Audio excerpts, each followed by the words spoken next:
Inagaw nila ang lahat, ang aming lupa, ang dangal, pati ang huling alaala ng aking asawa. Wala kang silbi, Amaris. Ang tawa ni Don Hilario na tila latay sa aking puso habang nakaluhod ako sa putikan. Ngunit sa bawat patak ng dugo, sa sugatang paa ng aking anak, isang sumpa ang nabubuo. Hindi ako hihinto hanggat hindi kayo lumuluha ng pagsisisi. Kaya mo bang tiisin ang hapdi para sa pag-asa? Sayang lang ang bawat hibla ng sinulid na ginagamit mo, Amaris. Kahit ubusin mo pa ang lahat ng tela sa mundo, mananatili kang nakabaon sa utang sa akin hanggang sa kabilang buhay. Ang boses ni Don Hilario ay parang lason na unti-unting dumadaloy sa katahimikan ng gabi. Nakatayo siya sa pintuan ng maliit na dampa. Ang kanyang mapuputing damit ay tila nagniningning sa gitna ng kadiliman, isang kabaligtaran sa madungis at luma, ng suot ng biyudang nasa kanyang harapan. Sa ilalim ng aandap-andap na liwanag ng lampara, hindi tumigil ang mga kamay ni Amaris. Maingat niyang tinatahi ang butas na uniforme ng kanyang bunsong si Salve. Kanina pa namamanhid ang kanyang mga daliri at sa bawat pagbaon ng karayom sa tela, tila ang sarili niyang puso ang kanyang tinutusok. Ginagawa niya ang lahat ng ito, ang pagpupuyat, ang pagtitiis sa gutom, para lamang mabigyan ng kaunting dangal ang kanyang mga anak. Ngunit sa isang pangungusap lang ng lalaking ito, tila gumuho ang lahat ng kanyang pinaghirapan. Hindi kumibo si Amaris. Nanatiling nakayuko ang kanyang ulo, ang kanyang paningin ay nakapako sa sinulid na unti-unting nauubos. Ngunit sa loob niya, nadama niya ang isang malakas na dagok. Ang bawat salita ni Don Hilario ay parang latay sa kanyang likuran. Isang paalala na sa ilalim ng paanan ng Bulkang Mayon, ang mga katulad niyang mahihirap ay walang karapatang managinip. Ang asawa mo, patuloy ni Don Hilario, habang dahan-dahang humahakbang papasok sa loob ng bahay, ang kanyang sapatos ay nag-iiwan ng putik sa malinis na sahig na kawayan. Namatay siyang isang talunan, Amarisi.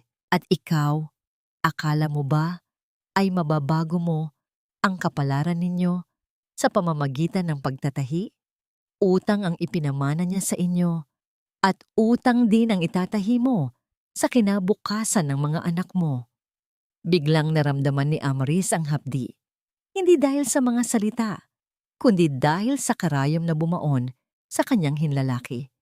Isang maliit na butil ng dugo ang lumitaw. Mabilis na kumalat sa maputing tela ng uniforme. Napahinto siya. Ang kanyang hininga ay naging mabigat. Tila may malaking bato na nakadagan sa kanyang dibdib. Ang paligid na dati ay pamilyar. Ang amoy ng tuyong dahon, ang tunog ng hangin sa labas, ay biglang naging banyaga at nakakatakot. Ano po ba ang kailangan ninyo, Don Hilario? Sa wakas ay naibulong niya. Ang kanyang boses ay nanginginig sa pagitan ng takot at bighati. Gabi na po. Bukas ay ihahatid ko ang mga gulay sa inyong mansyon bilang bahagi ng bayad. Isang mapait na tawa ang kumawala sa mga labi ng Don. Gulay? Akala mo ba ay mabubusog ang bulsa ko sa mga lantang dahon na yon? Narito ako dahil may pirma na ang lahat ng kapitbahay mo sa dokumentong ito. Inilapag niya ang isang pirasong papel sa hapagkainan. Sinasabi dito na ang presensya ninyo ay nakakasira sa katahimikan ng barangay. Isang pamilyang punong-puno ng utang, isang biyudang walang silbi. Pinirmahan ito ni Aling Pasing, ni Mang Tomas. Ang lahat ng mga taong inaakala mong kaibigan mo. Ito ang ikalawang dagok, ang mas masakit na katotohanan. Tumingala si Amaris at tumingin sa labas, sa mga bahay ng kanyang mga kapitbahay na dati ay nagbibigay sa kanya ng ngiti at tulong. Ngayon, ang mga ilaw sa kanilang mga bintana ay tila mga matang nanonood sa kanyang pagbagsak. Ang pagtatraidor ng mga taong itinuring niyang kapamilya ay mas masakit pa kaysa sa paniningil ni Don Hilario. Bakit? Tanong niya sa sarili. Ang kanyang puso ay tila nadudurog sa bawat tibok. Bakit kailangang maging ganito kalupit ang mundo? Tumayo si Don Hilario. Ang kanyang mukha ay walang bakas ng awa. May 1 buwan ka pa, Amaris. 1 buwan para lisanin ang lupang ito. O baka naman, may mas mahalaga kang bagay na pwedeng ibigay bukod sa gulay? Ang kanyang tingin ay bumaba sa lumang singsing sa daliri ni Amaris, ang huling alaala ng kanyang asawa. Hindi sumagot si Amaris hanggang sa makaalis ang lalaki. Nang muling bumalik ang katahimikan, narinig niya ang mahinang yabag ng sapatos sa labas. Pumasok si Yadriel, ang kanyang panganay, na may dalang isang maliit na supot ng mga daling huli na isda. Napansin ng binata ang papel sa mesa, ang dugo sa uniforme ni Salve, at ang panginginig ng mga kamay ng kanyang ina. Ngunit hindi ang nanginginig na balikat ng kanyang ina ang nagpatigil sa mundo ni Yadriel. Sa sulok ng silid, nakita niya ang kanyang bunsong kapatid na si Salve na mahimbing na natutulog. Ang maliit na paa ng bata ay nakalawit sa gilid ng higaan, puno ng gasgas, marumi, at sa gitna ng talampakan ay may tuyong dugo dahil sa paglalakad ng walang sapatos sa matatalim na bato patungong paaralan. Sa sandaling iyon, ang katahimikan sa loob ng dampa ay naging mas malakas kaysa sa anumang sigaw. Isang tanong ang naglaro sa isipan ni Amaris habang nakatingin sa kanyang sugatang anak at sa malupit na dokumento sa mesa. Hanggang kailan kailangang dumanak ang dugo sa paanan ng mayon bago mahanap ang katarungan? At sapat ba ang pagmamahal ng isang ina para itahi ang isang bukas na hindi na muling mabubutas ng kahirapan? Nay, ayoko na po sanang pumasok bukas. Masakit na po talaga ang mga paa ko. Ang boses ni Salve ay halos pabulong, parang isang marupok na sinulid na anumang sandali ay mapuputol. Nakaupo ang bata sa isang mababang bangko, pilit na itinatago ang kanyang mga paa sa ilalim ng kanyang luma at kupas na palda. Ngunit sa bawat paggalaw niya, hindi maitatago ang hapdi na nakaguhit sa kanyang musmos na mukha. Dahan-dahang lumapit si Amaris, dala ang isang palanggana ng maligamgam na tubig na may kahalong asin. Bawat hakbang niya sa sahig na kawayan ay tila isang mabigat na pasanin. Lumuhod siya sa harapan ng kanyang anak. Ang kanyang mga tuhod ay tumunog dahil sa kapaguran, ngunit hindi niya ito pinansin. Maingat niyang hinawakan ang maliit na paa ni Salve. Ang mga talampakan ng bata ay puno ng kalyo, mga sugat na sariwa pa, at mga bakas ng alikabok na pumasok na sa ilalim ng balat. Tiisin mo muna, anak. Ang tanging naisagot ni Amaris habang ang kanyang sariling lalamunan ay nanunuyo. Kapag nakaluwag-luwag tayo, bibilhan kita ng tsinelas na bago, yung kulay rosas na gusto mo. Ipinikit ni Amaris ang kanyang mga mata habang dahan-dahang pinupunasan ang sugat ng anak. Sa kanyang isipan, naglalaro ang imahe ng kanyang sariling kawalan ng kakayahan. Ang bawat hapdi na nararamdaman ni Salve ay parang isang kutsilyong humahati sa kanyang pagkatao bilang ina. Bakit ang hirap maging mahirap? Bakit ang pangarap ng isang bata na magkaroon ng saplot sa paa ay tila isang napakalaking bundok na hindi nila maakyat? Sa labas ng pinto, nakatayo si Yadriel. Nakasandal siya sa dingding na yari sa sawali. Ang kanyang mga kamao ay nakakuyom hanggang sa mamuti ang kanyang mga kuko. Naririnig niya ang lahat. Ang bawat hikbi ni Salve ay parang apoy na tumutupok sa kanyang pasensya. Tiningnan niya ang kanyang sariling mga paa. Malalakas, sanay sa hirap, ngunit walang silbi kung hindi niya kayang protektahan ang kanyang pamilya. Hoy, Yadriel, akala ko ba ay magdadala ka ng gulay sa palengke? Isang boses na puno ng pangungutya ang bumasag sa katahimikan. Si Aling Pasing iyon, ang kanilang kapitbahay na ang dila ay mas matalas pa sa kampit. Nakatayo siya sa kabilang bakod, may hawak na pamaypay at tila nag-aabang ng anumang balitang pwedeng ikalat sa buong barangay. Nakita ko ang Don kanina. Umalis na tila masama ang loob. Patuloy ni Aling Pasing, ang kanyang mga mata ay nanunuri. Ano ba ang balita, Amaris? Baka naman pati ang bahay ninyo ay ipambayad nyo na sa utang? Mahirap talaga kapag ang ambisyon ay mas mataas pa sa bulkang Mayon. Hindi sumagot si Amaris, ngunit mas lalong humigpit ang pagkakahawak niya sa bimpo. Ang bawat salita ni Aling Pasing ay tila asin na ibinubudbod sa kanilang mga sugat. Alam niya ang iniisip ng mga tao sa barangay, na sila ay isang pabigat, isang sumpa sa katahimikan ng komunidad. Huwag niyo na silang pansinin, Nay, bulong ni Yadriel habang pumapasok sa loob. Kinuha niya ang isang lumang dyaryo na nakuha niya sa palengke kanina. Ang pahina ay basa at marumi, ngunit may isang anunsyo doon na nagniningning sa kanyang mga mata. Naga City Marathon, takbo para sa kinabukasan. Grand prize, 50,000 piso at full scholarship. Special prizes, 5 pairs of high-performance running shoes for the winners community. Sasali ako, Nay! Ang deklara ni Yadriel. Ang kanyang boses ay hindi na boses ng isang bata, kundi ng isang lalaking handang harapin ang anumang unos. Napatingin si Amaris sa kanyang anak. Yadriel, malayo ang naga, at tignan mo ang sarili mo, halos butot balat ka na sa kakatrabaho. Paano ka tatakbo ng ganoon kalayo? Kahit gumapang ako, Nay, gagawin ko. Sagot ni Yadriel. Ang kanyang mga mata ay nakatitig sa sugatang paa ni Salve. Hindi ko na kayang makita si Salve na naglalakad ng nakayapak habang pinagtatawanan ng lahat. Kung ang pagtakbo ang tanging paraan para mabigyan ko siya ng sapatos at para mabayaran ang utang natin kay Don Hilario, gagawin ko. Naramdaman ni Amaris ang isang matinding takot. Natatakot siya na baka sa paghahanap ng lunas ay lalong mawala ang kaisa-isang pag-asa niya, ang kanyang anak. Ngunit nang makita niya ang determinasyon sa mukha ni Yadriel, tila may isang maliit na kandila na nagsimulang mag-alab sa kanyang madilim na mundo. Nang gabing iyon, matapos makatulog ng mga bata, dahan-dahang kinuha ni Amaris ang kanyang maliit na kahon ng tahiin. Sa ilalim ng mga sinulid, naroon ang kanyang singsing sa kasal, ang huling piraso ng ginto na nag-uugnay sa kanyang yumaong asawa.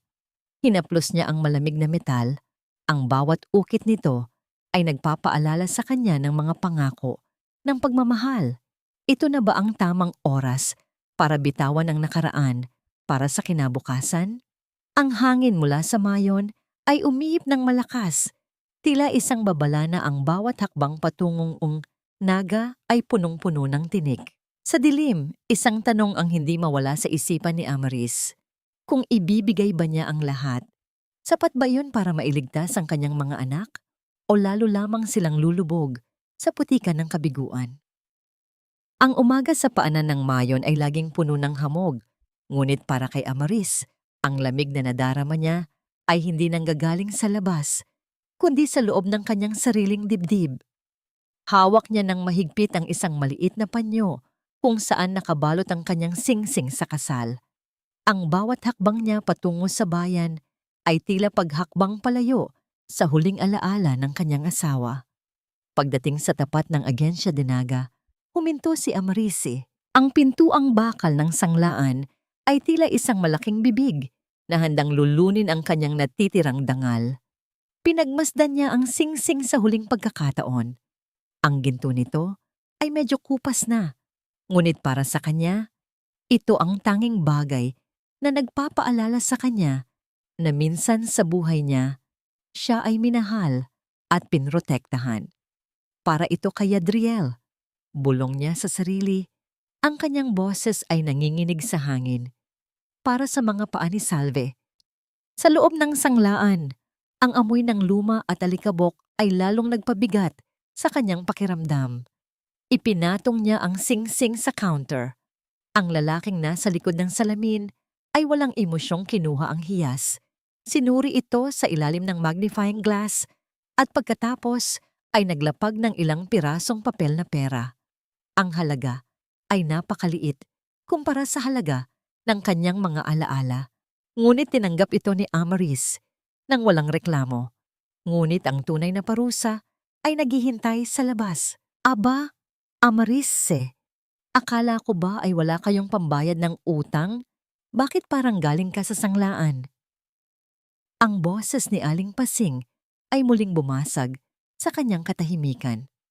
Nakatayo ang babae sa tapat ng tindahan, ang kanyang mga mata ay nanunuri at puno ng malisya. Sa paligid niya ay ang ilang pang mga kapitbahay na tila nakikinig sa bawat salitang bibitawan. Baka naman nagbebenta ka na ng kung ano-ano para lang may maibigay sa anak mong si Yadriel na magliliwaliw lang sa naga. Patuloy ni Aling Pasing, ang kanyang tono ay puno ng mapait na panghuhusga. Isang iresponsableng ina, imbes na pambili ng pagkain, ibibigay mo ang pera sa isang pangarap na walang kasiguruhan? Nakakahiya ka, Amaris eh. Pinapahiya mo ang alaala ng asawa mo. Yumuko si Amaris. Ang kanyang mga mata ay nanlalabo dahil sa nagbabadyang luha. Gusto niyang sumigaw. Gusto niyang sabihin na ang perang ito ay para sa sapatos ng kanyang anak, para sa kinabukasan nila. Ngunit alam niya na sa mata ng mga taong ito, siya ay isa lamang talunan. Ang bawat salita ni Aling Pasing ay tila mga bato na ipinupukol sa kanya, isang anyo ng trahedya na mas masakit kaysa sa anumang pisikal na sugat. Hayaan niyo na po ako, Aling Pasing. Ang tanging nasabi ni Amaris bago mabilis na naglakad palayo, dala ang bigat ng paninirang puri sa kanyang likuran. Nang makauwi siya, inabutan niya si Yadriel na naghahanda na para sa kanyang paglalakbay. Inilabas ni Amaris ang isang kahon, isang simpleng pares ng sapatos na gawa sa murang materyales. Ang kulay ay asul at may amoy ng bagong goma. Hindi ito ang pinakamahal na sapatos sa mundo. Ngunit para kay Amaris, ito ang kanyang dugo at laman. Ito ang gagamitin mo sa naga, anak. Sabi niya, pilit na pinapatatag ang kanyang boses. Nagningning ang mga mata ni Yadriel. Nay, saan po kayo kumuha ng pambili nito? Hinawakan ni Amaris ang kamay ng kanyang anak. Ang kanyang daliri ay naninibago dahil wala na ang singsing na dati ay naroroon. Huwag mo na iyong isipin. Ang mahalaga, hindi na masasaktan ang mga paa mo. Ipanalo mo ang karerang ito. Hindi para sa premyo, kundi para sa ating dangal. Hindi alam ni Yadriel ang sakripisyong ginawa ng kanyang ina. Isinuot niya ang sapatos at sa bawat hakbang niya sa loob ng kanilang dampa, tila nadarama niya ang tibay ng loob na ibinigay ni Amaris. Ito ang kanilang golden moment.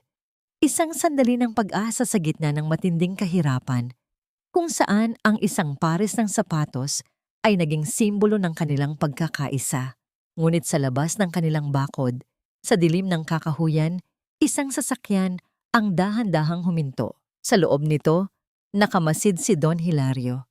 Nakita niya ang lahat, ang paglabas ni Amaris sa sanglaan, at ang saya sa mukha ni Yadriel, isang mapanganib ng ngiti, ang gumuhit sa mga labi ng Don. Kinuha niya ang kanyang telepono at may tinawagan. Simulan na ang plano. Utos niya. Ang kanyang boses ay kasing lamig ng gabi. Siguraduhin ninyong bago makarating ang batang iyon sa naga, ang kanyang ina ay nakakulong na sa isang kulungan na hindi niya matatakasan, ang kulungan ng kahihiyan.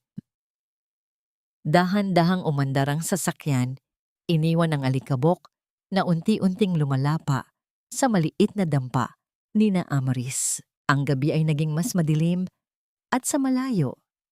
Ang bulkang Mayon ay tila nagbabantay sa paparating na unos na wawasak sa huling pag-asa ng pamilya Batingan.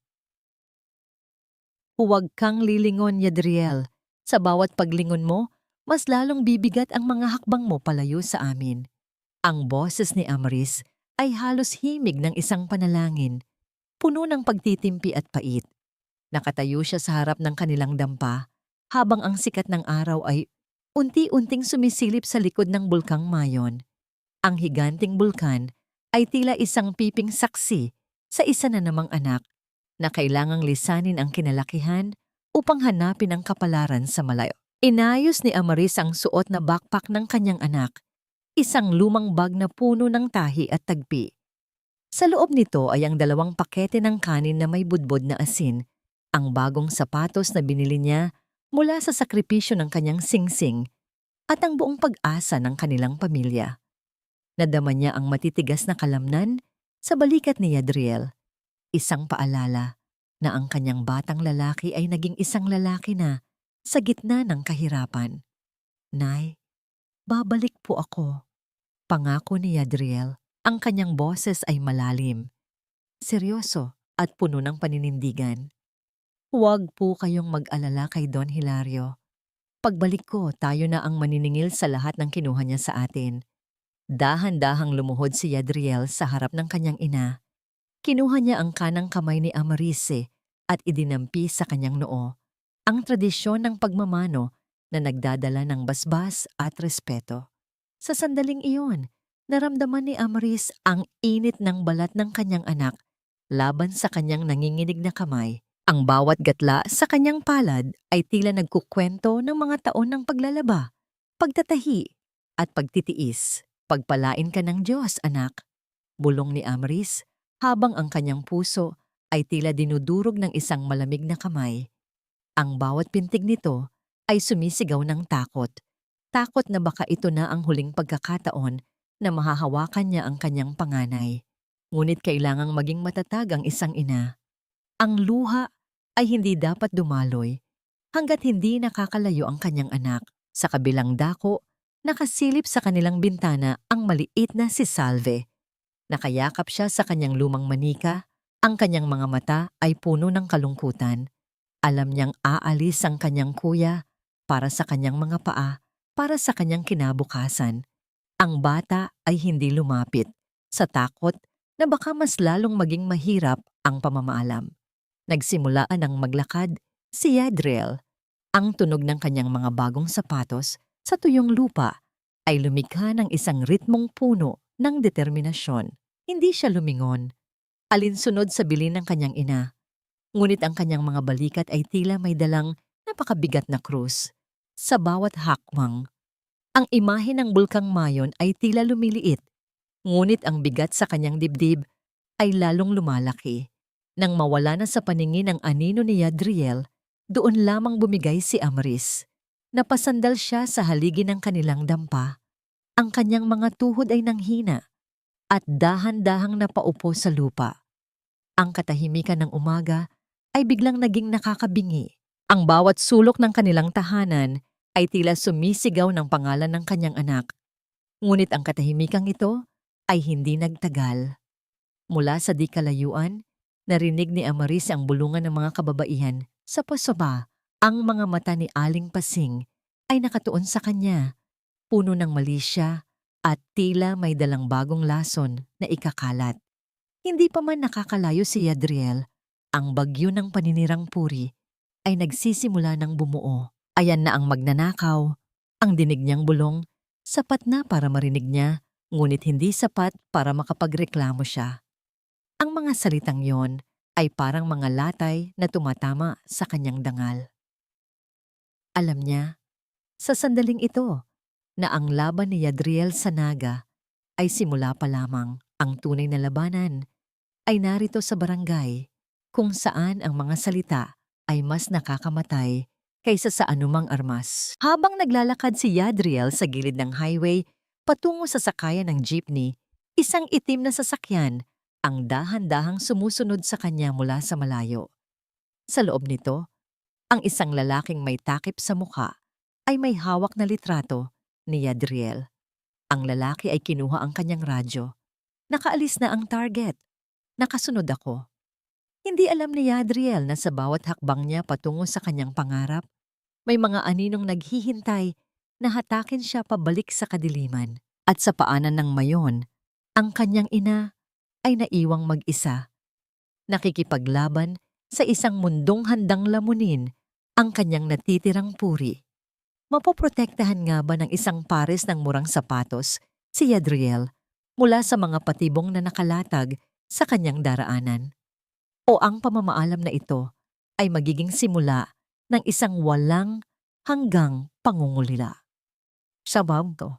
Ang track oval na ito ay para sa mga may disiplina at kagamitan, iho. Hindi ito feeding program para sa mga batang mukhang galing sa tambakan. Ang boses ni Coach Bren Valmoria ay kasing lamig ng bakal ng gate na naghihiwalay sa kanila. Nakatayo siya sa gitna ng sementadong track. Ang kanyang suot na mamahaling stopwatch ay kumikinang sa ilalim ng matirik na araw ng naga. Sa likuran niya, ang kanyang anak na si Celine ay nakatingin kay Yadriel. Ang kanyang mga mata ay puno ng pagkamangha na may halong pandidiri habang hinihimas ang kanyang sariling neon-colored na sapatos na mas mahal pa siguro sa buong dampa ng mga batingan. Naramdaman ni Yadriel ang bigat ng kanyang backpack. Tila bawat butil ng kanin na may asin na binalot ng kanyang ina ay naging tila mga bato na nagpapabaon sa kanya sa semento. Ang kanyang lalamunan ay nanuyo at ang bawat lunok niya ay parang may bumabara na tinik. Ito na ba ang naga? Ang lungsod na ipinangako niyang magliligtas sa kanyang pamilya? Sa harap ng malalaking gusali at mga atletang mukhang galing sa mga tanyag na paaralan, pakiramdam ni Yadriel ay isa lamang siyang langgam na anumang sandali ay pwedeng tapakan. Magpapatala lang po sana ako para sa marathon. Ang nanginginig na sagot ni Yadriel. Pilit niyang iniunat ang kanyang katawan. Sinusubukang ipakita ang lakas na nakuha niya sa pag-akyat panaog sa bulkan. Ngunit ang kanyang gulanit na damit at ang murang sapatos na asul ay tila nagsisigaw ng kanyang kahirapan. Marathon? Isang mapait na tawa ang kumawala kay Coach Bren. Iho, ang marathon ay hindi lang basta pagtakbo. Kailangan mo ng tamang nutrisyon, tamang coach, at higit sa lahat, sapatos na hindi bibigay sa unang 5 kilometro. Tignan mo yung suot mo, baka sa dulo ng karera, talampakan mo na lang ang natitira. Tumingin si Celine kay Yadriel, pagkatapos ay sa kanyang ama. Dad, let's go. We're wasting time. He's just another dreamer who doesn't know his place. Ang mga salitang iyon ay mas masakit pa kaysa sa anumang pagod na naramdaman ni Yadriel sa paglalakbay. Tumalikod ang mag-ama, iniwan siyang nakatayo sa labas ng rehas, isang estranghero sa gitna ng mataong lungsod. Ang ingay ng mga sasakyan at ang hiyawan ng mga tao sa paligid ay naging isang malabong dagundong sa kanyang pandinig. Nang sumapit ang gabi, hindi naghahanap ng matutuluyan si Yadriel. Ang bawat sentimo ng kanyang pera ay nakalaan para sa registration fee at para sa kanyang pamilya. Natagpuan niya ang kanyang sarili sa ilalim ng isang malaking tulay, kung saan ang amoy ng maruming ilog at ang usok ng mga sasakyan ang nagsisilbing kumot niya. Dahan-dahan niyang inilabas ang pakete ng kanin. Malamig na ito at matigas, ngunit bawat subo niya ay may lasa ng sakripisyo ng kanyang ina. Naalala niya ang nanginginig na kamay ni Amaris nang ibigay sa kanya ang basbas. Naalala niya ang sugatang paa ni Salve. Nay, patawad! Bulong niya sa dilim. Ang kanyang mga mata ay nanlalabo. Masyado palang malupit ang mundo sa labas ng ating barangay. Sinubukan niyang maglakad ng kaunti sa gilid ng kalsada upang i-exercise ang kanyang mga binti. Ngunit habang tumatama ang kanyang sapatos sa magaspang na semento, narinig niya ang isang tunog na hindi niya gustong marinig. Ang dahan-dahang paghihiwalay ng pandikit sa swelas ng kanyang bagong sapatos. Ang murang materyales ay tila sumusuko na sa tindi ng init at gasgas ng kalsada. Napahinto si Yadriel. Hinawakan niya ang kanyang sapatos. Ang kanyang puso ay tila tumigil din sa pagtibok. Ito ang sapatos na binili ng kanyang ina mula sa pagbebenta ng huling alaala ng kanyang ama. Kung masisira ito ngayon, paano pa siya tatakbo? Paano niya mababawi ang lahat? Sa kabilang bahagi ng kalsada, sa madilim na sulok ng isang eskinita, isang lalaking naka-jacket na itim ang nakamasid sa kanya.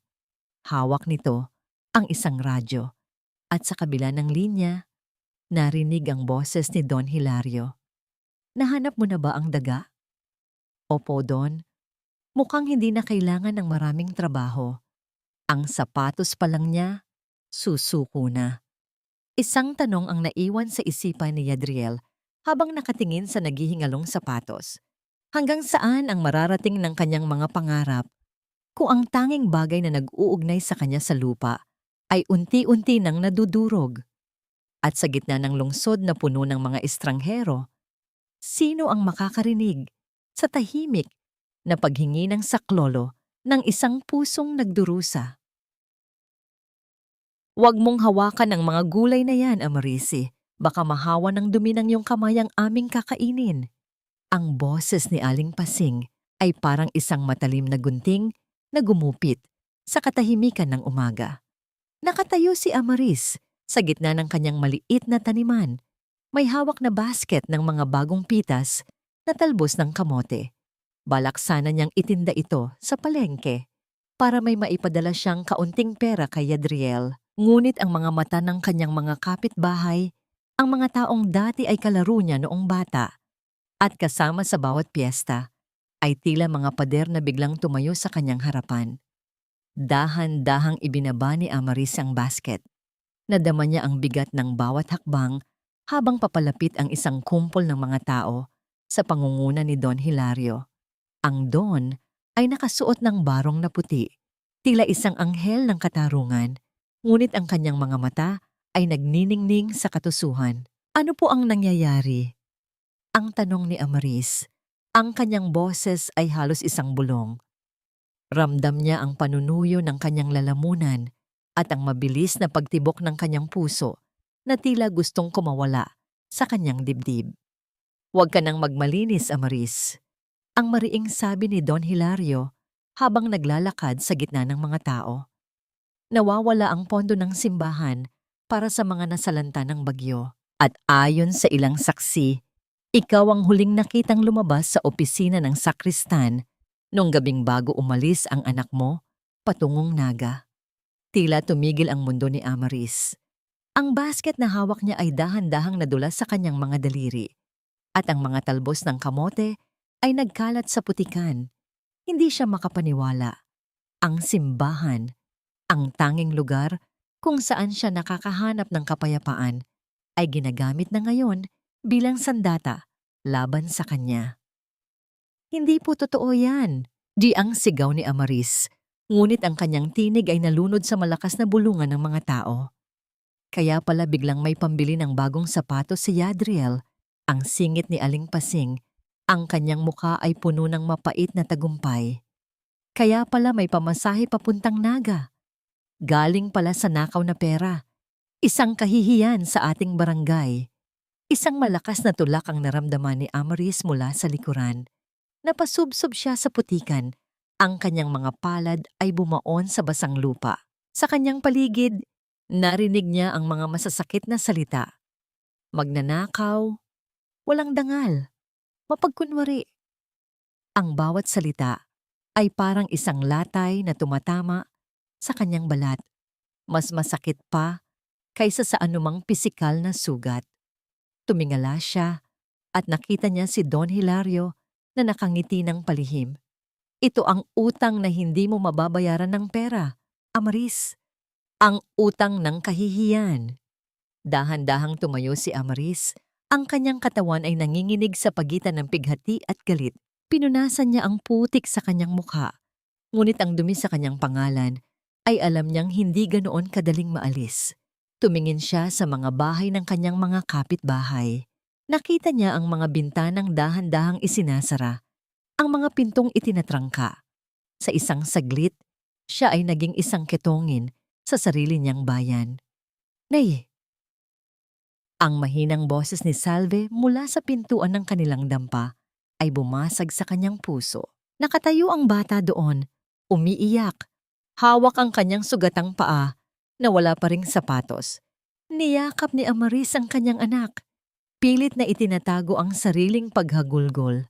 Ang amoy ng alikabok at putik ay humalo sa bango ng buhok ni Salve. Sa gitna ng dilim, naramdaman ni Amaris ang isang matinding pangungulila kay Yadriel.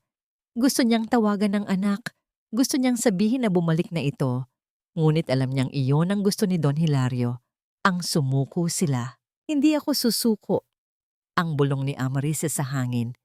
Habang ang anino ng bulkang Mayon ay tila nagiging isang higanteng nagbabantay sa kanyang pagdurusa. Ngunit ang hindi alam ni Amaris, Sa munisipyo ay may nakahanda ng dokumento para sa kanyang pagdakip. At sa Naga, si Yadriel ay nahaharap sa isang panganib na hindi niya inaasahan. Isang tawag ang natanggap ni Aling Pasing mula sa isang hindi kilalang numero. Siguraduhin mong malalaman ng buong Naga ang ginawa ng kanyang ina. Ang utos sa kabilang linya. Hanggang kailan kayang tiisin ng isang ina ang bigat ng mundo kung ang bawat taong kanyang pinagkakatiwalaan ay may hawak ng kutsilyo sa kanyang likuran? At paano tatakbo si Yadriel kung ang bawat hakbang niya ay nababalot na ng sumpa ng isang kasalanang hindi naman nila ginawa? Huwag kang tumingin sa sahig, iho. Ang taong may malinis na budhi, kahit butas ang sapatos, ay may karapatang tumingin ng diretso sa mata ng kahit sino. Ang boses ay galing sa isang matandang babae na may suot na kupas na apron habang abala sa paghahalo ng isang malaking kaldero ng nagniningning na Bicol Express. Ang amoy ng gata at sili ay humahalo sa usok ng kalsada, isang bango na tila nanunukso sa kumakalam na tiyan ni Yadriel. Nakatayo ang binata sa tapat ng maliit na karinderya ni Aling Tindeng. Ang kanyang mga kamay ay nakapasok sa bulsa ng kanyang luma at punit na pantalon.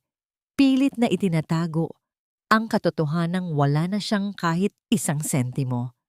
Nanginig ang mga tuhod ni Yadriel, ang matinding pagod mula sa paglalakad sa ilalim ng araw, at ang gutom na ilang araw na niyang tinitiis ay biglang sumingil.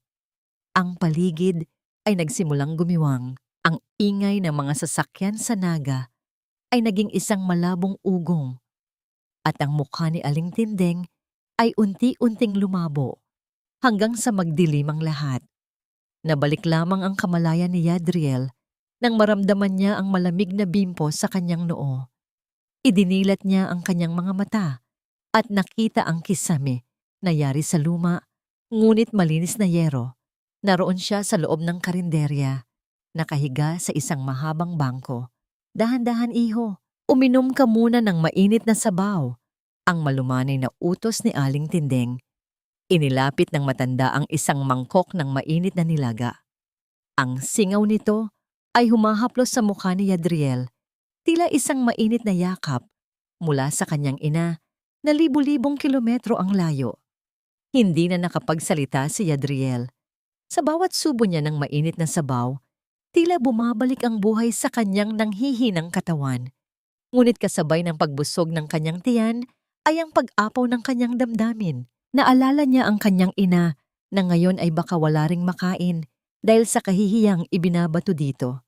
Salamat po, Aling Tindeng, pero wala po akong pambayad. Ang bulong ni Yadriel, ang kanyang mga mata, ay nakatuon sa kanyang sirang sapatos na nakalapag sa sahig. Ang swelas nito ay tuluyan ng humiwalay, tila isang bibig na humihingi rin ng saklolo. Umupo si Aling Tindeng sa tapat niya. Ang kanyang mga mata ay puno ng isang uri ng lungkot na tanging mga nawalan lamang ang nakakaintindi. Hindi lahat ng bagay sa mundo ay binabayaran ng pera, Yadriel. Nakikita ko sa iyong mga mata ang aking anak. Pangarap din niyang maging isang mananakbo, ngunit kinuha siya ng maaga dahil sa mahinang puso. Hinawakan ng matanda ang kamay ni Yadriel. Ang kanyang palad ay magaspang dahil sa dekada ng pagtatrabaho sa kusina. Sabi mo ay sasali ka sa marathon para sa iyong pamilya? Ipagpatuloy mo, anak. Ang sapatos ay pwedeng palitan. Ang katawan ay pwedeng mapagod. Pero ang dangal ng isang tao ay hindi dapat hinahayaang mawasak ng kahirapan. Ito ang golden moment ni Yadriel. Ang sandaling naramdaman niyang hindi siya nag-iisa sa gitna ng malupit na lungsod. Sa ilalim ng simpleng bubong ng karinderya, natagpuan niya ang isang tahanan.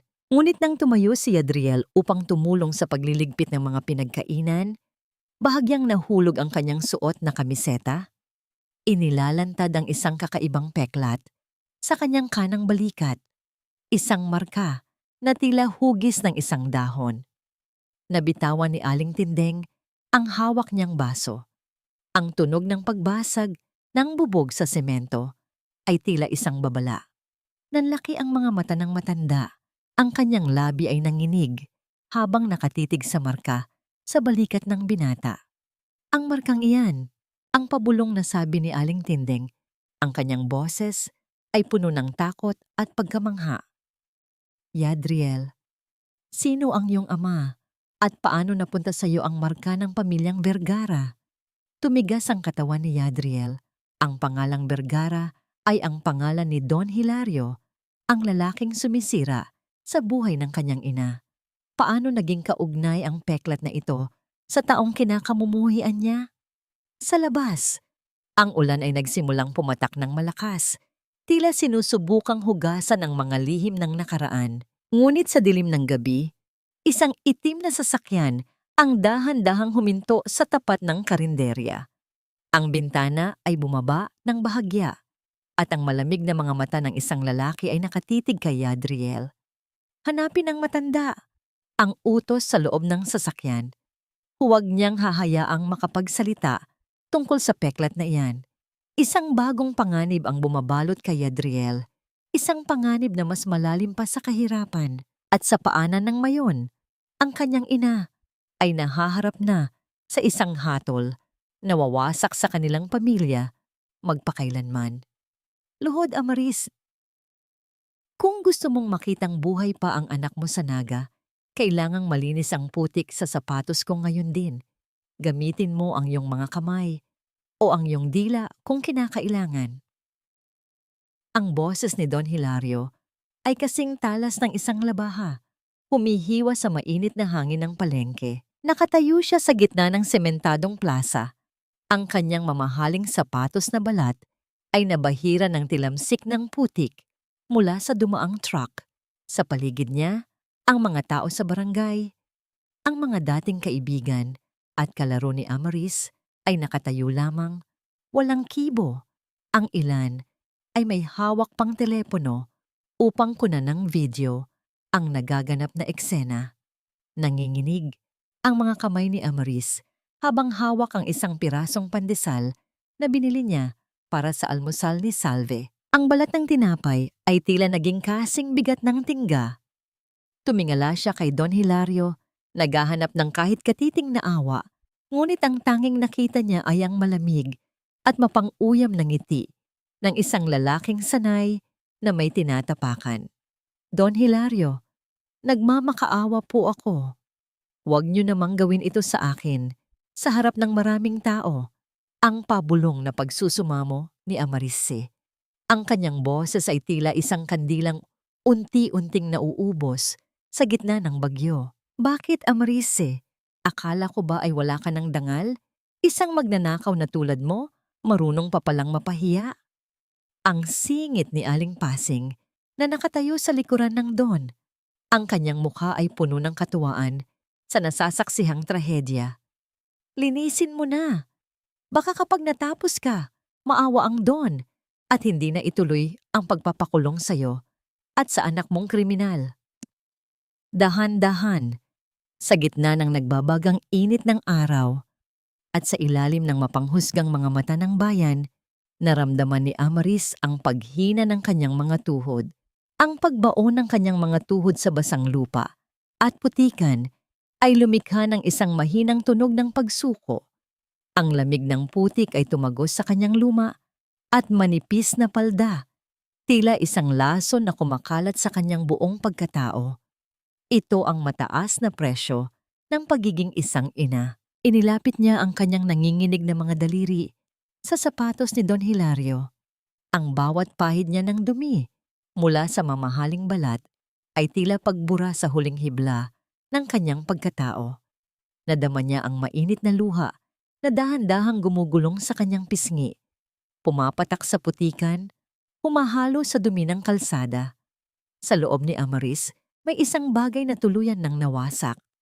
Hindi ang kanyang pride, kundi ang kanyang paniniwala sa kabutihan ng tao. Ang bawat hagik-hik ni Aling Pasing at ang bawat flash ng kamera mula sa mga taong dati niyang tinulungan ay tila mga pako na ibinabaon sa kanyang krus.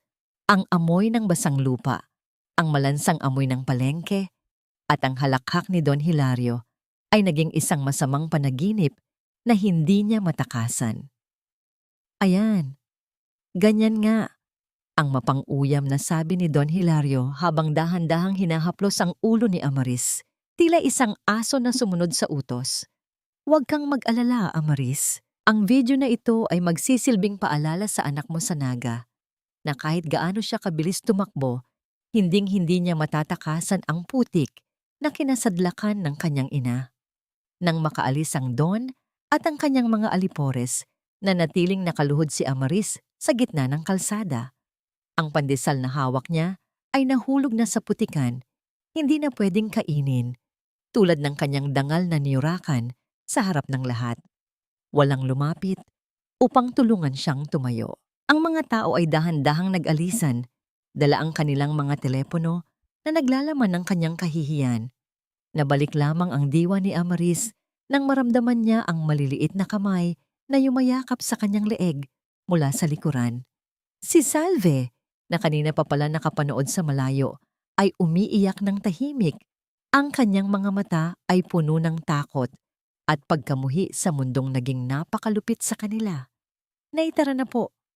Uwi na po tayo, ang hikbi ni Salve. Pinunasan ni Amaris ang kanyang mukha gamit ang kanyang maruming kamay, lalong kumalat ang putik sa kanyang pisngi. Ngunit sa likod ng kanyang mga mata, isang bagong uri ng apoy ang nagsimulang mag-alab. Isang apoy na hindi nanggagaling sa galit, kundi sa isang matinding desisyon na protektahan ang kanyang mga anak sa kahit anong paraan. Sa Naga, sa loob ng isang air-conditioned na kwarto, hawak ni Celine Balmoria ang kanyang tablet. Isang notification ang lumitaw sa kanyang social media feed. The thief widow of Mayon kneels for forgiveness. Nang buksan niya ang video, ang kanyang hininga ay nabilig. Nakita niya ang isang babaeng may mukhang kasing amo ng isang anghel na ang mga mata ay puno ng pighati habang nililinis ang sapatos ng isang lalaking kilalang kilala niya. Dad! Ang bulong ni Celine, ang kanyang mga kamay ay nanginginig. Si Don Hilario, bakit niya ginagawa ito? Isang malaking sikreto ang unti-unting bumubukas sa isipan ni Celine. Isang koneksyon sa pagitan ng kanyang amang si Coach Bren, ni Don Hilario, at ng pamilyang Batingan na hindi niya inaasahan. Habang ang video ay mabilis na nag-viral sa buong Naga, si Yadriel ay kasalukuyang nag-eensayo sa dilim ng gabi. Walang kamalay-malay na ang kanyang ina ay naging sentro ng katatawanan ng buong bansa. Mapapansin kaya ni Yadriel ang video bago ang simula ng marathon? O ang kahihiyang ito ang magsisilbing huling tulak upang tuluyan siyang sumuko sa gitna ng karera? Nay, bakit po kayo nakaluhod? Bakit niyo hinahayaang tapakan nila ang inyong dangal? Ang boses ni Yadriel ay halos hindi lumabas sa kanyang lalamunan habang nakatitig sa maliit na screen ng cellphone ng isang customer sa karinderya. Ang bawat segundo ng video ay tila isang patak ng asido sa kanyang mga mata. Nakita niya ang kanyang ina, ang babaeng nagturo sa kanya kung paano tumayo ng tuwid, na ngayon ay nakasubsob sa putikan, nililinis ang sapatos ng lalaking pumatay sa katahimikan ng kanilang pamilya. Naramdaman ni Yadriel ang biglang panlalamig ng kanyang mga kamay, kasunod ng isang matinding panginginig na tila nanggagaling sa kilaliman ng kanyang mga buto. Ang ingay ng paligid, ang kalansing ng mga kutsara, ang halakhak ng mga tao sa labas, ang busina ng mga sasakyan, ay biglang naglaho. Ang tanging naririnig niya ay ang mabilis at marahas na tibok ng kanyang sariling puso, na tila isang tambol na naghuhudyat ng digmaan. Yadriel, iho, huwag mong panoorin yan. Ang nag-aalalang sambit ni Aling Tindeng habang pilit na kinukuha ang cellphone mula sa kanyang nanginginig na mga daliri. Ngunit huli na, ang imahe ng luha ng kanyang ina na humahalo sa putik ay nakatatak na sa kanyang isipan. Isang matinding bugso ng galit ang bumangon sa kanyang dibdib.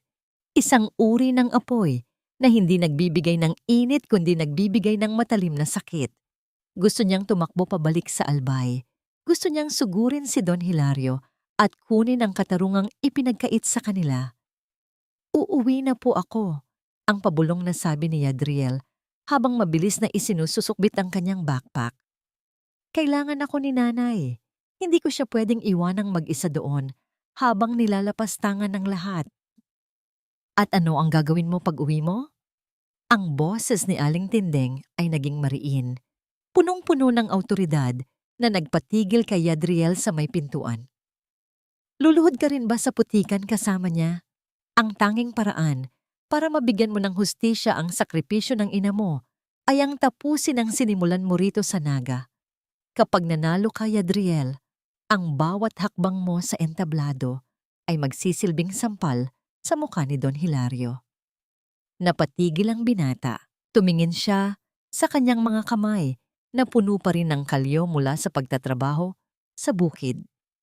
Naalala niya ang huling sulyap ng kanyang ina bago siya umalis, ang sulyap na puno ng pag-asa, hindi ng pagsuko. Gamitin mo ang galit na yan, anak. Patuloy ni Aling Tindeng habang dahan-dahang hinahaplos ang balikat ni Yadriel.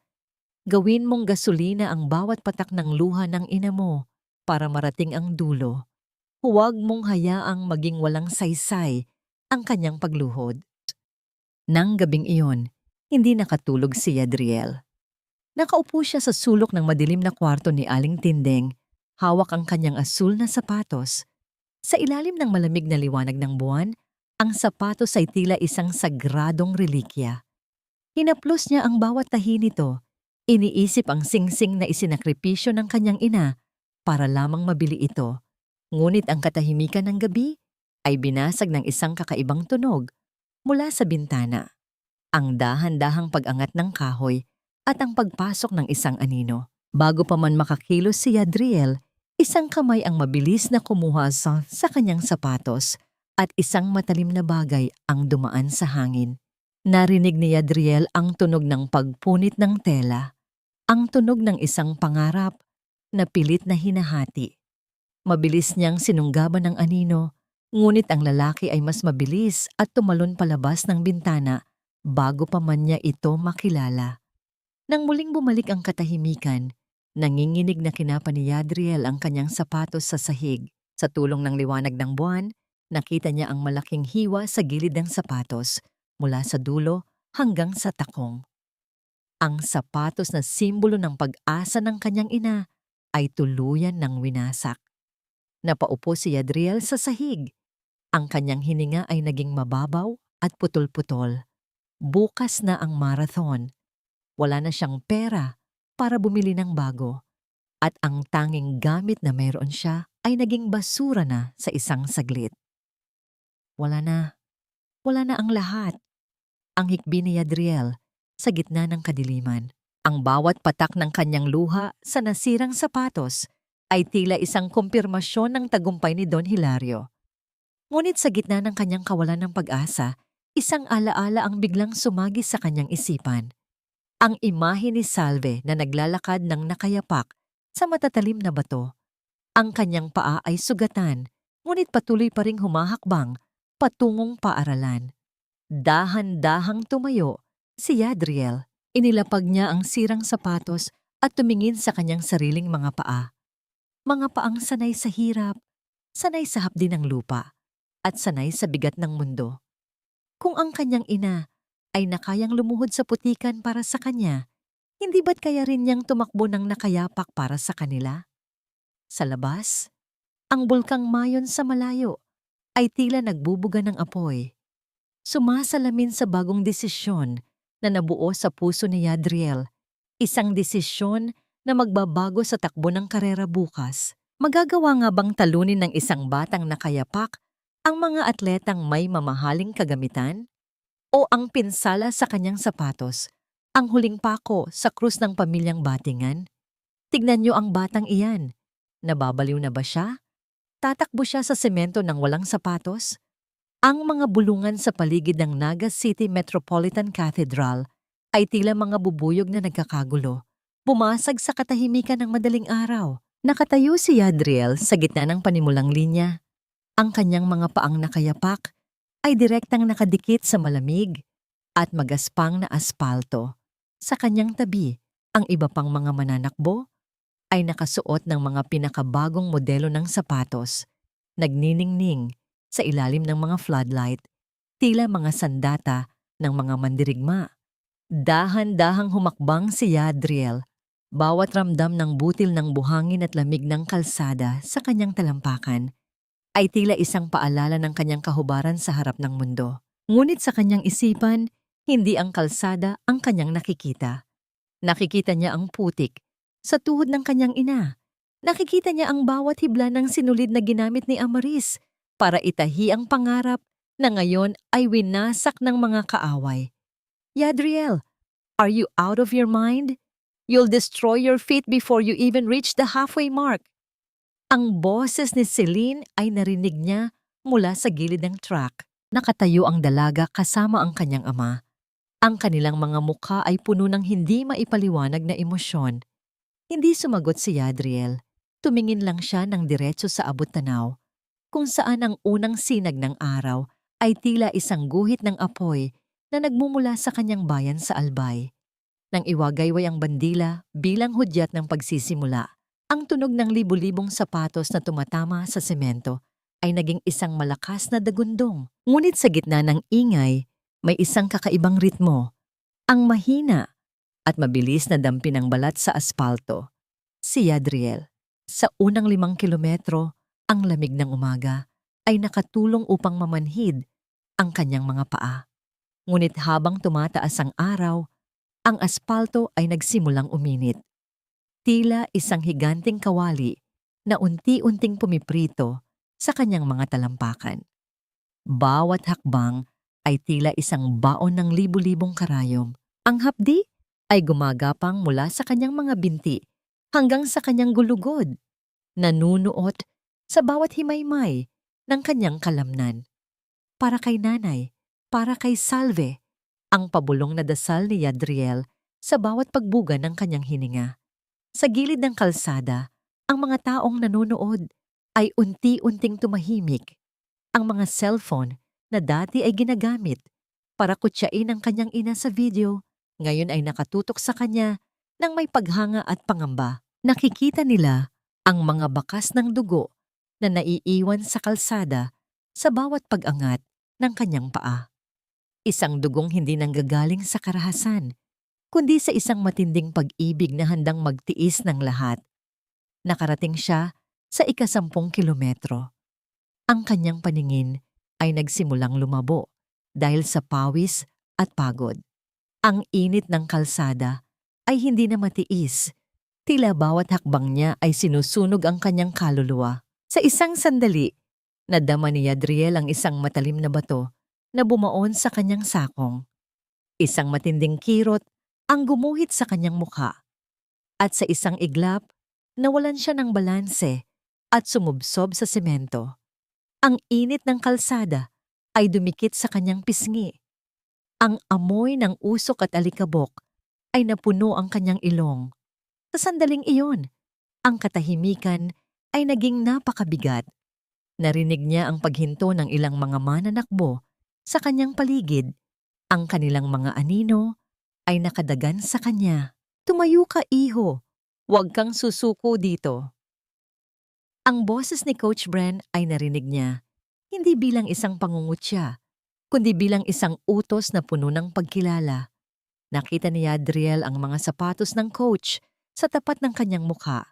Sa puntong ito, ang coach na dating humamak sa kanya ay siya pa ang nagbibigay ng lakas. Pilit na itinukod ni Yadriel ang kanyang mga kamay sa mainit na aspalto. Ang kanyang mga palad ay nagkaroon din ng mga paltos, ngunit hindi siya tumigil. Dahan-dahan siyang tumayo. Ang kanyang buong katawan ay nanginginig. Sa pagitan ng pait at determinasyon, tumingin siya sa kanyang likuran, kung saan ang dulo ng kalsada ay tila abot kamay na lang, ngunit napakalayo pa rin. Ngunit bago pa man siya makagawa ng susunod na hakbang, isang malakas na busina ng sasakyan ang bumasag sa konsentrasyon ng lahat. Isang itim na sasakyan, ang mabilis na humaharurot, patungo sa direksyon ni Yadriel. Tila walang balak huminto. Ang mga tao ay nagkanya-kanyang talsik sa takot. Sa loob ng sasakyan, nakita ni Yadriel ang mukha ng lalaking sumira sa kanyang sapatos kagabi. Ang lalaking may utos mula kay Don Hilario na tapusin ang karerang ito sa pinakamadugong paraan. Yadriel, umalis ka dyan! Ang sigaw ni Celine habang pilit na tumatakbo patungo sa kanya. Ngunit ang mga paa ni Yadriel ay tila nakabaon na sa semento dahil sa pagod. Nakatitig siya sa papalapit na sasakyan. Ang kanyang hininga ay tumigil. Sa gitna ng panganib, ang tanging naisip niya ay ang mukha ng kanyang ina na naghihintay sa kanyang pagbabalik. Magagawa nga bang takbuhan ni Yadriel ang kamatayan ng walang sapatos? O ang dugong dumanak sa aspalto ang magiging huling alaala ng isang anak na nangarap lamang na bigyan ng dangal ang kanyang pamilya? Huwag! Dad, stop the race! Hindi niyo ba nakikita? Papatayin niyo siya. Ang tili ni Celine ay bumasag sa tensyon ng paligid, habang ang itim na sasakyan ay humahagibis, patungo sa direksyon ni Yadriel. Ang tunog ng mabilis na pag-ikot ng gulong sa mainit na aspalto ay tila isang babala ng kamatayan.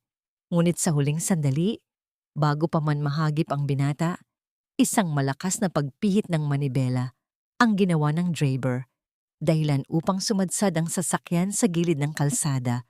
Nilalamon ng makapal na usok at alikabok ang paligid. Nakaligtas si Yadriel, ngunit ang kanyang katawan ay tuluyan ng bumigay. Nakaluhod siya sa gitna ng kalsada. Ang kanyang mga paang nakayapak ay hindi na mukhang bahagi ng tao dahil sa kapal ng dugo, paltos, at dumi. Ang hapdi ay hindi na lang basta sakit. Ito ay naging isang manhid na pakiramdam na tila unti-unting pinuputol ang kanyang ugnayan sa mundo. Yadriel, oh my God, look at your feet! Patakbong lumapit si Celine. Binaliwala ang mga security guard at ang kanyang amang si Coach Bren. Sa sandaling iyon, ang cellphone ni Celine ay muling umilaw. Isang tawag mula sa isang hindi kilalang numero ang pumasok. Nang sagutin niya ito, ang boses ni Don Hilario ang kanyang narinig. Malamig, mapang-utos at puno ng kumpiyansa. Ngunit hindi ang utos nito ang nagpapatigil sa mundo ni Celine, kundi ang isang dokumentong ipinadala nito sa kanyang email. Ilang minuto ang nakalipas, isang lumang marriage certificate at isang sulat ng pagtalikod sa pananagutan. Doon ay tumama ang katotohanan na mas masakit pa kaysa sa anumang sampal. Si Don Hilario, ang lalaking nagpapahirap kay Amaris, ang lalaking nagpadala ng sasakyang ito, ay ang sarili niyang ama na matagal nang nawala. Ang lalaking nangiwan sa kanyang ina upang pakasalan ang isang mayamang eredera sa Naga. Ang karangyaan ni Celine ay itinayo sa ibabaw ng mga pangarap na ninakaw ni Hilario mula sa mga taong tulad ni na Amaris at Yadriel. This is too much. This is so wrong. Ang hikbi ni Celine habang nakatitig sa duguhang mga paa ni Yadriel. Ang kanyang konsensya ay tila isang malaking pader na gumuho sa kanyang harapan. Dahan-dahang tinanggal ni Celine ang kanyang sariling sapatos, isang mamahaling pares ng running shoes na sadyang ginawa para sa mga elite na atleta. Lumuhod siya sa harap ni Yadriel, binaliwala ang putik at dugo na dumidikit sa kanyang mga kamay. Suot mo ito, Yadriel, please! Ang pakiusap ni Celine, ang kanyang boses ay nanginginig sa pagsisisi. Hindi man nito mabubura ang lahat ng ginawa ng tatay ko sa pamilya niyo. Pero ito ang magdadala sa'yo sa finish line. Run, Yadriel. Run for your mother. Ipanalo mo ito para sa lahat ng kinuha niya sa inyo. Ang mga tao sa paligid ay natahimik. Ang mga kamera ng media na nagko-cover sa marathon ay nakatutok sa eksenang ito. Ang mayamang dalaga na isinusuko ang kanyang sapatos sa isang batang nakayapak. Ito ang golden moment na bumaliktad sa mundo. Hindi ito tungkol sa kagamitan, kundi tungkol sa pagkilala sa dangal ng bawat isa. Isinuot ni Yadriel ang sapatos. Ang lambot ng loob nito ay tila isang himala sa kanyang mga sugatang paa. Sa bawat higpit ng sintas, Tila ibinabalik ni Celine ang katarungang matagal nang ipinagkait sa kanila. Tumayo si Yadriel. Ang kanyang mga binti ay nanginginig pa rin. Ngunit ang apoy sa kanyang puso ay mas lalong nag-alab. Tumingin siya kay Coach Bren na ngayon ay nakatayo sa tabi ni Celine. Ang mga mata ng matanda ay puno na ng paghanga at pagkilala. "Go, Yadriel! Run like the volcano is behind you!" Ang sigaw ni Coach Bren. Ang kanyang boses ay umalingaw-ngaw sa buong track. Sa huling 2 kilometro, si Yadriel ay hindi na lamang tumatakbo para sa sapatos ni Salve. Tumatakbo siya bilang boses ng kanyang ina. Bawat hakbang niya sa sapatos ni Celine ay tila isang malakas na kalampag sa pintuan ng katarungan. Sa malayo, nakikita na niya ang finish line, ang mga bandila na kumakaway sa hangin, at ang libo-libong tao na sumisigaw ng kanyang pangalan. Ngunit sa gitna ng kanyang pagtakbo, isang anunsyo mula sa isang radyo sa gilid ng kalsada ang nagpatigil sa tibok ng kanyang puso. Isang insidente sa Albay. Ang bahay ng pamilya Batingan ay kasalukuyang pinalilibutan ng mga awtoridad dahil sa mga bagong ebidensyang lumabas tungkol sa pagnanakaw sa simbahan. Si Amaris Batingan ay dinala na sa munisipyo para sa interogasyon. Ang kaba sa dibdib ni Yadriel ay mas matindi pa kaysa sa anumang hingal.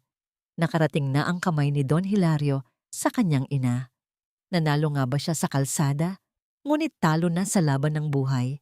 Kay Zin, kailangan niyang makarating sa finish line. Hindi lang para sa medalya, kundi para sa mikropono na maghahatid ng katotohanan sa buong bansa. Hindi kailanman magiging sapat ang ginto para bayaran ang bawat patak ng dugo at luha na kinuha ninyo sa amin. Ang boses ni Yadriel ay hindi nanggaling sa kanyang lalamunan, kundi sa kailaliman ng kanyang kaluluwa habang hawak niya ang mikropono sa harap ng naglalakihang kamera sa finish line. Nakatayo siya doon. Suot pa rin ang sapatos ni Celine na ngayon ay puno na rin ng mantsa ng kanyang paglalakbay. Panglima siya sa mga nakarating sa dulo. Hindi man siya ang kampeon ng karera. Siya naman ang nag-iisang kampeon sa puso ng libu-libong taong nanonood. Sa bawat sulok ng bansa, lalo na sa maliit na barangay sa Albay, ang mga tao ay nakatitig sa mga telebisyon. Sa loob ng opisina ng munisipyo, nakaupo si Amaris. Ang kanyang mga kamay ay nakapatong sa malamig na mesa habang ang 2 pulis ay nakabantay sa kanya. Ngunit nang marinig ang boses ng kanyang anak sa screen, dahan-dahan niyang itinaas ang kanyang ulo. Ang pighati sa kanyang mga mata ay napalitan ng isang uri ng ningning na hindi kayang patayin ng anumang kasinungalingan. Ang aking ina, si Amaris Batingan, ay hindi isang magnanakaw. Ang deklarasyon ni Yadriel, ang kanyang boses, ay umalingaw-ngaw sa buong Naga City Sports Complex. Siya ay isang biktima ng kasakiman ni Don Hilario Vergara. Ninakaw nila ang aming lupa, ang aming dangal, at ngayon ay ang aming kalayaan. Ngunit narito ako, buhay at nakatayo, upang sabihing tapos na ang inyong paghahari. Sa sandaling iyon, ang katahimikan sa barangay hall ng Albay ay binuwawag ng isang matinis na tunog ng pagbukas ng pinto. Pumasok ang sacristan mayor at ang accountant ng simbahan. Ang kanilang mga mukha ay maputla at puno ng takot. Hindi na nila nakayanan ang bigat ng konsensya matapos makita ang sugatang mga paa ni Yadriel sa telebisyon. "Nagsisinungaling kami," ang sigaw ng accountant habang lumuluha. "Binayaran kami ni Don Hilario. Siya ang kumuha ng pondo ng simbahan para i-frame si Amaris. Narito ang mga dokumento, narito ang perang ibinigay niya." Ang mga tao sa labas ng munisipyo, kabilang si Aling Pasing, ay tila naging mga estatwa. Ang mga teleponong kanina ay ginagamit para kutsain si Amaris, ay dahan-dahang ibinaba. Isang matinding hiya ang bumalot sa kanila, isang hiya na mas masakit pa kaysa sa anumang parusa. Dahan-dahang tumayo si Amaris. Wala siyang sinabi, ngunit ang kanyang pagtayo ng tuwid sa harap ng mga pulis ay sapat na upang ipakita ang kanyang tagumpay. Inalis ng mga awtoridad ang kanilang mga kamay sa kanya At sa halip ay mabilis na lumabas upang hanapin ang tunay na kriminal. Sa labas ng mansyon ng mga Vergara, ang tunog ng sirena ng pulis ay bumasag sa katahimikan ng gabi. Nakita ng lahat si Don Hilario na pilit na isinasakay sa patrol car. Ang kanyang mapuputing damit ay nadumihan sa unang pagkakataon habang siya ay kinakaladkad sa harap ng mga taong dati niyang pinaghaharian. Ito ang golden moment ng katarungan. Nang dumaan ang sasakyan ng pulis sa tapat ng munisipyo, nagtagpo ang mga mata ni Amaris at ni Don Hilario. Walang galit sa mga mata ng ina. Tanging isang malalim na awa para sa isang lalaking ang tanging kayamanan ay ang kanyang kasamaan. Tapos na, Hilario, ang pabulong na sabi ni Amaris sa hangin. Makalipas ang ilang araw, ang katahimikan ay muling bumalik sa paanan ng Mayon. Ngunit hindi na ito ang katahimikan ng takot, kundi ang katahimikan ng kapayapaan. Dumating si Yadriel sa kanilang barangay. Dala ang 5 pares ng dekalidad na sapatos para sa kanyang pamilya at para sa mga bata sa nayon. Higit sa lahat, dala niya ang balita ng scholarship na magbabago sa kanilang buhay. Nang makita ni Salve ang kanyang kuya, tumakbo siya ng mabilis. Hindi na nakayapak, kundi suot ang isang simpleng tsinelas habang naghihintay sa kanyang bagong sapatos. Niyakap ni Yadriel ang kanyang ina at ang kanyang kapatid sa gitna ng kanilang munting taniman. "Nay, heto na po ang dangal natin," ang sabi ni Yadriel habang inilalagay ang medalya sa leeg ni Amarise. Huminga ng malalim si Amaris, nilalasap ang amoy ng sariwang lupa at ang init ng yakap ng kanyang mga anak. Ang bulkang Mayon ay nakatayo pa rin sa likuran nila, matatag at marangal, tulad ng kanilang pamilya na hindi natibag ng anumang unos. Naramdaman ni Amaris ang bigat ng medalya sa kanyang dibdib, ngunit mas naramdaman niya ang gaan ng kanyang kalooban. Ang bawat hakbang na ginawa ni Yadriel, ang bawat luhod na ginawa niya sa putikan, ay naging mga hibla na bumuo sa isang bagong bukas. "Hindi na tayo luluhod muli sa putikan, anak," ang bulong ni Amaris na mayumi. Dahil ngayon, alam na ng buong mundo na ang tunay na lakas ay hindi nasusukat sa sapatos na suot, kundi sa pusong handang tumakbo para sa katotohanan.